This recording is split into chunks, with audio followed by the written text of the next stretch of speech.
Horses trapped in yearning, embers trapped in time. Welcome to MsMojo, and today we're uncovering the dark facts and surprising inspirations behind iconic songs that will make you hear them completely differently. What had quickly become the #1 song in the country was a living tribute to his mother. Number 10, Every Breath You Take, The Police. For years, people thought this was a swoon-worthy love song, the perfect sentiment for a wedding playlist, right? Then they actually listened to the lyrics. Every breath you take, and every move you make. Turns out it's less romance and more obsession. Even Sting admitted he didn't realize how unsettling it was at first. With lyrics full of surveillance imagery, it sounds more like Big Brother than a first dance. Since you've gone, I've been lost without a trace. I dream at night, I can only see your face. The theme of control runs deep, and it gets darker. Sting wrote it while his first marriage was falling apart. He later said that it reflected his personal and professional struggles at the time. So yeah, probably best to strike this one from your wedding playlist.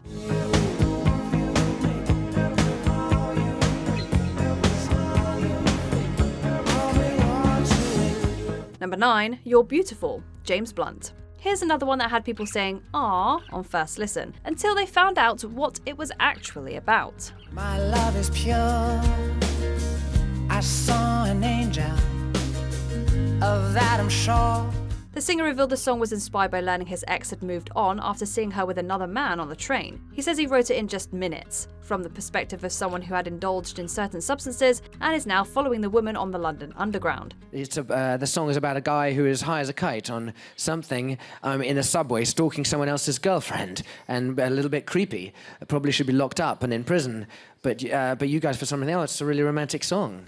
Suddenly, those sweet-sounding lyrics feel a lot more unnerving. Not quite the romantic gesture we initially thought we were listening to. So yeah, probably safe to say to bump this one off the wedding playlist too. Don't know what to do, 'cause I'll never be with you. Number 8, Layla, Derek and the Dominoes. Eric Clapton found the spark for this song in The Story of Layla and Majnun, a tale by Persian poet Nizami Ganjavi about a man driven to madness by love. You got me on my knees.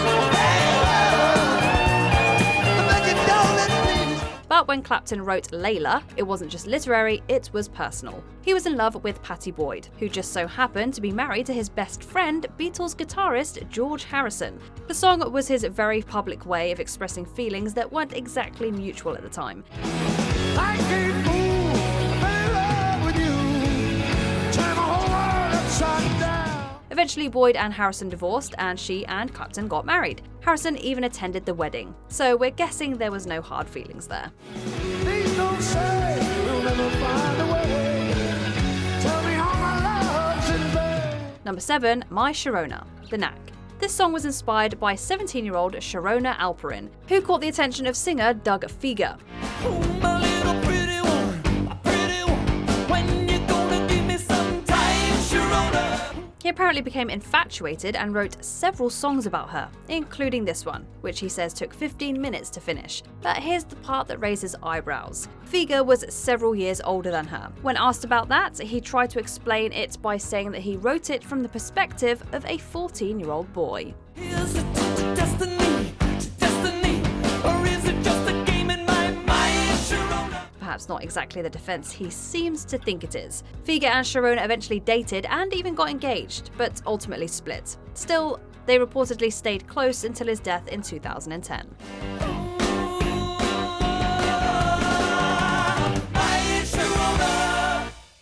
Number 6, Hey There Delilah, Plain White Tees. Frontman Tom Higginson said this song was inspired by distance runner Delilah DiCrescenzo, whom he called the most beautiful girl he had ever seen. What's it like in New York City? I'm 1,000 miles away, but girl, tonight you look so pretty. He told her he had written a song about her, even though he hadn't yet. She was already in a relationship and turned him down, though they stayed in touch. After that first meeting, he wrote the song, imagining conversations as if they were together. After I got past like that first verse, I was like, well, that pretty much sums up everything I know about this girl. So I had to kind of imagine the rest of it, like if I was in this long distance relationship with somebody, what would I want to say, you know? Now, imagine a love song sung by someone that you weren't involved with, playing non-stop, topping charts and earning Grammy noms. She admits it's a bop, sure, but has also voiced that being put on that pedestal can feel uncomfortable. Our friends would all make fun of us, and we'll just laugh along because we know that none of them have felt this way. Number 5, Possession, Sarah McLachlan. Just listening to this song, you'd never think it was anything more than a beautifully haunting love ballad. Well, until you reach the chorus. Kiss you so hard, I'll take your breath away.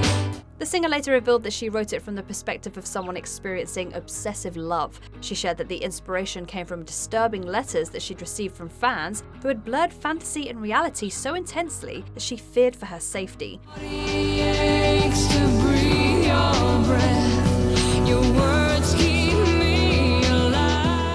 Writing the song became a form of therapy. Apparently, one of those fans even tried to take legal action against her for lifting words from his letter. However, he ended up taking his own life before it ever went to trial. Wipe away the tears. Just close your eyes, dear. Number 4, Never Learn Not to Love, The Beach Boys. It's hard to hear this as a simple love song once you know it was originally written by Charles Manson.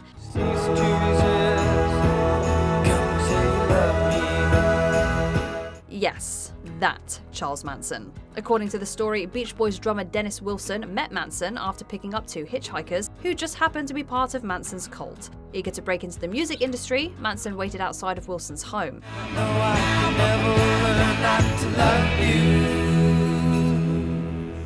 His version of the song was called Cease to Exist and featured different lyrics. He gave up the rights in exchange for about $100,000 worth of stuff. While he didn't mind the new arrangement, he was reportedly furious that they rewrote some of his lyrics.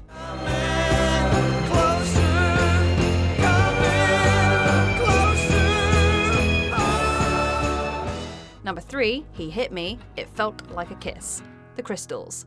The title tells you everything you need to know about this song's contents. He couldn't stand to hear me say.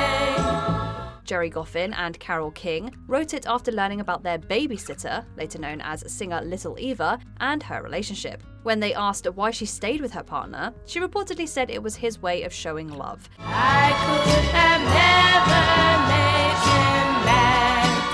King, herself a survivor of abuse from a previous marriage, said her goal was to show others in similar situations that they're not to blame and that they deserve to feel safe. Sadly, the message didn't land. Radio stations refused to play it, and the writers later said they regretted ever having written it. When he kissed me, he made me feel. Number 2, I Can't Make You Love Me, Bonnie Raitt.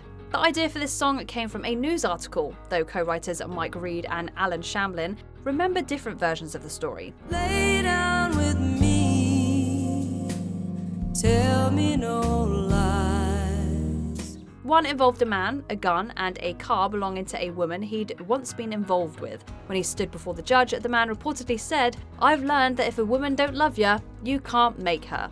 You can't make her love ya." Just give me till then to give up this fight. The other version tells of a man living under a bridge whose wife arrived to take him to the courthouse for their divorce. Though it seemed amicable, he said what would become the song's title. 'Cause I can't make you love me. Before we unveil our top pick, here are a few honourable mentions.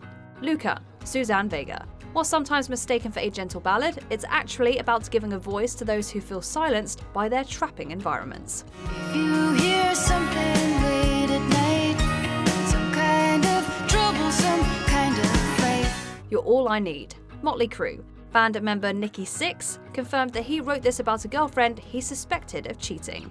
Good luck and be sad, like we finally made the news. Love Will Tear Us Apart, Joy Division. As the title suggests, it's about a broken relationship. After Ian Curtis took his own life, his wife had it inscribed on his headstone.